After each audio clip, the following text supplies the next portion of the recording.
Cranky cameraman, welcome back to my vlog. This is another work week and life as an independent director of photography. I'm based in San Antonio, Texas at present, and I'm prepping an Amira package for a local rental in San Antonio. It's a 2 or 3 day production for a local production company, but they are supplementing a bigger production that's flying in from Los Angeles. They offered to me to be the B-cam operator, but I'm already booked up on a travel show. I think they're A-cams on Alexa Mini. So my Amira is the B-cam, matte box. I threw in a zoom lens. They didn't ask for it, but I just wanted to give them something to calibrate on. I know they're flying in with primes. I think either Cooks or Masters or Premiers. Shoot, now I forget. But one thing I like to do on these rentals where I'm not present is I take all of the contents of every case out and take photographs, and I send these off to the producer, and then I also save the photos.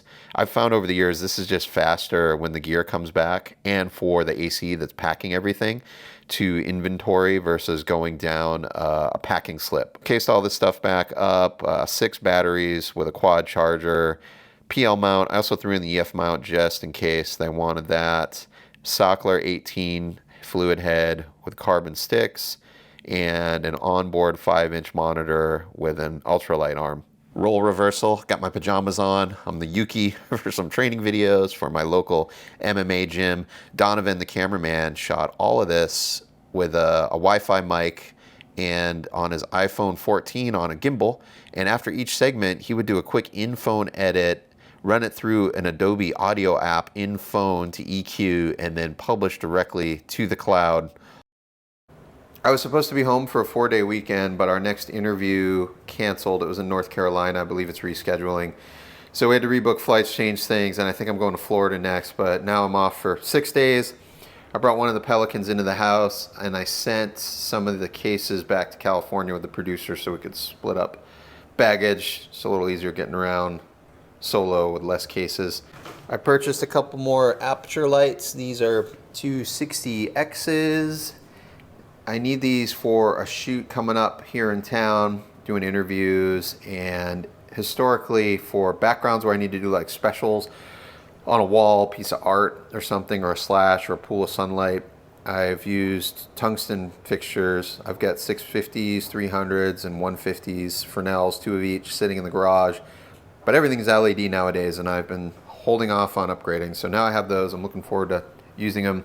I bought this rain cover for the FX9. That's an ENG style skin that goes over the camera. I'm only going to put it on when I have weather, but I haven't had a chance to try that out. After the last 2 weeks on the border with the engine idling the whole time we're out there doing live shots on the hour, I know I sucked in a lot of dust. So that's a new cabin air filter, engine air intake filter, and I also bought new power window door switches because my driver's side are worn out and intermittent. And then this is a Pelican organizer for the top lid of I think a 1650. It's for my gimbal case. I'm going to get rid of all the little zipper pouches that I have in the gimbal bag and instead get everything organized in the lid. Past few days I've been working with my broker on my business insurance policy renewal, making some changes, and I think these are fairly standard minimums for a business policy. General liability, $1 million limit, aggregate. Then I've got a total combined limit of $3 million, rented to you limit of $100,000. I'm not sure what that means because there's a separate additional coverage for equipment rentals, which I'll get into in a minute, which is above and beyond that. So I copy and pasted correspondence with my broker. I wanted to sanitize things a bit because I had some personal info in there, and I'm happy to provide. A few people have asked like a broker referral, although my broker, I know he's licensed in Texas and California. I'm not sure if he can help in other areas. So kind of what sparked the policy renewal was they sent out a questionnaire for me. One of the top line questions is gross revenue for the year, kind of winding down my business. I'd say I peaked out like 2014 through 2019. That run were my biggest years, and I've made the conscious shift to work less, plus the geography change from California to Texas. So last year, my premium total was about $6,500 with my reduced revenue. $5,182 is the quote for this year, but I had to give them P&Ls from the last couple of years to justify kind of the reduction, and I explained kind of the two parts, like I'm winding the business down. I also moved from California to Texas, And I'm not really renting out dry hire equipment anymore, like production, just renting cameras or lighting equipment, and I'm not on the project. Now, like everything I work on, with a few rare exceptions, I'm renting the equipment back to a client, but I'm also the one operating the equipment, or I'm present and someone else is using the kit on the same project. So I said thanks, and he responded back with the updated policy and quote, and crap, did I delete the quote?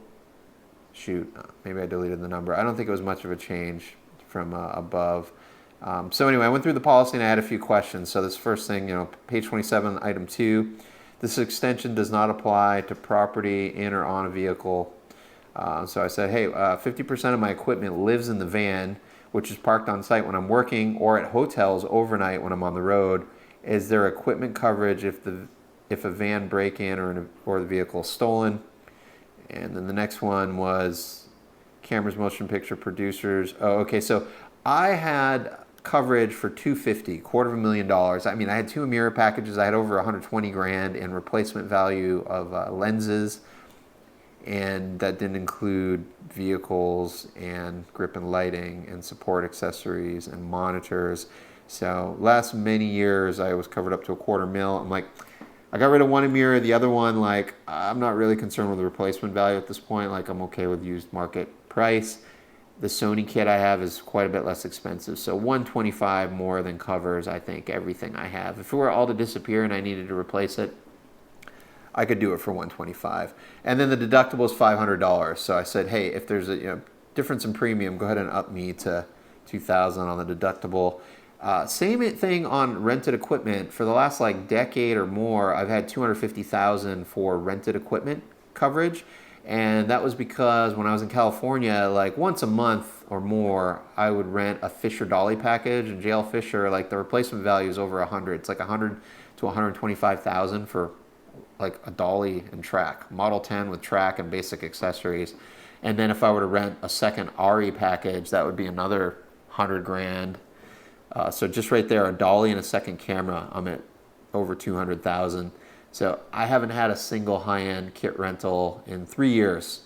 My last one would have been, 2019, before I moved to Texas. So I said, hey, drop it to 60. I'm okay with 60, and same thing. If you want to go from 500 to 2,000 deductible to save me some money. Limit on insurance. The most we pay for a loss in any occurrence is $10,000 each for loss inside the premises, loss outside the premises. So this was like an additional coverage supplemental thing. So I was a little, I wanted to just clarify. So I'm like, if a $25,000 camera and lens package is stolen, is the max payout 10 grand? And then he replied back in red here. So the first one, locked vehicle. If you're looking at a coverage extension which provides additional coverage, your equipment is covered by the inland marine portion of the policy. There is a locked vehicle warranty endorsement which states the vehicle must show visible signs of being broken into. So this is something to be aware of. I've heard horror stories from other owner-operators that had equipment stolen from a vehicle, rental car or their own vehicle, and it turns out they had an exclusion in their policy and they're screwed. No coverage for unattended equipment in a vehicle. So I've always been hyper diligent to ask and re-ask to make sure I'm covered here. Now, so I am, but I need to be aware that if the vehicle were unlocked or the doors were open and something is taken, I think that's on me. That's negligence. I may not be covered. I should follow up with that question. Hey, we were loading in and the tailgate doors were open and I came back out and a lens case is gone. Now what? Am I covered?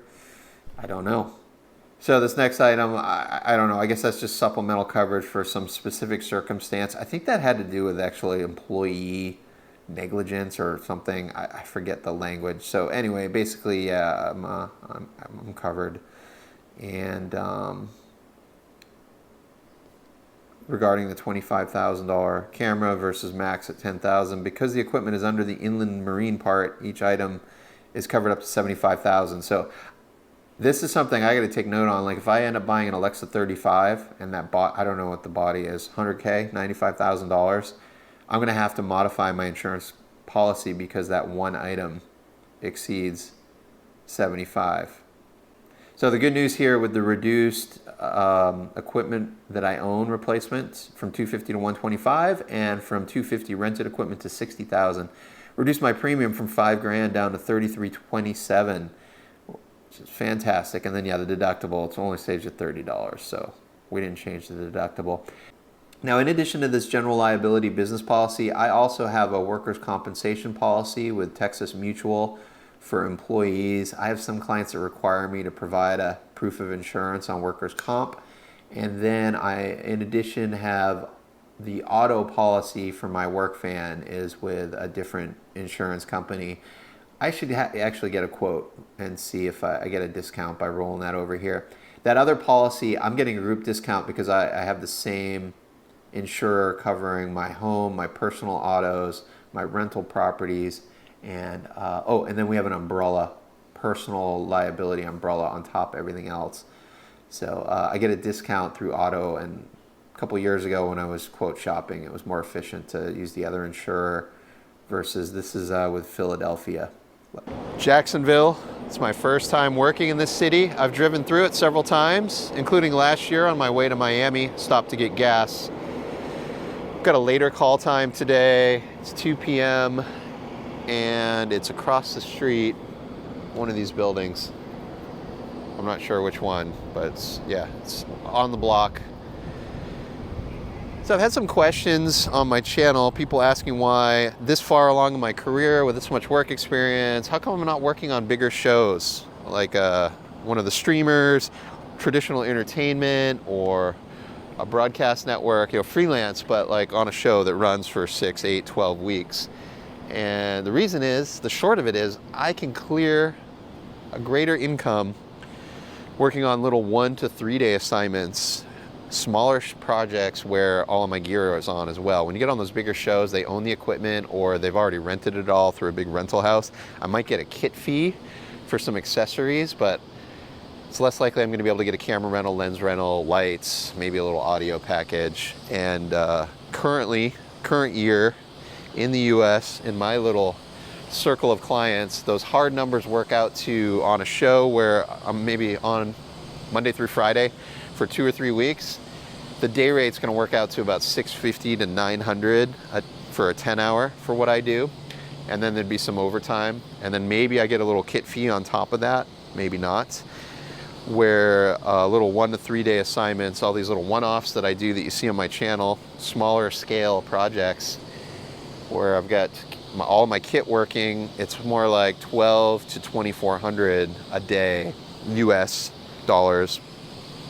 And I tend to shy away from the jobs that are on the lower side of that range, just because I don't need to accept them. I get enough volume of work. So the economics work out that I really only need to average 2 days a week on the one-off projects to clear more annually than I would if I were to jump on a show that runs for 6 or 8 weeks.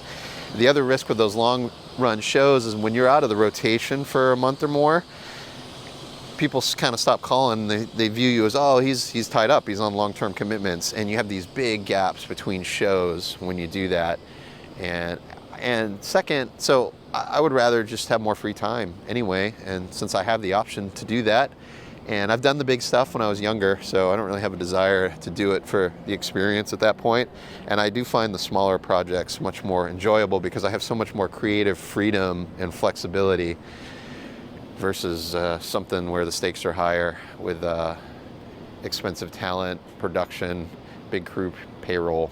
I came down here to check out the water thinking I'd jump in the pool, but it's kind of rainy and overcast. Temperature's good. I don't know, we'll see. Payroll is the other reason. So if you go on a show, they're going to put you on payroll, which means all of the tax withholdings are taken care of by the production. And as I want to be a small business owner, I don't want to be an employee. And when you work on those shows, you lose all your tax deductions and benefits of being a business. The big one for me the last 20 years was I wanted to fund my own retirement savings.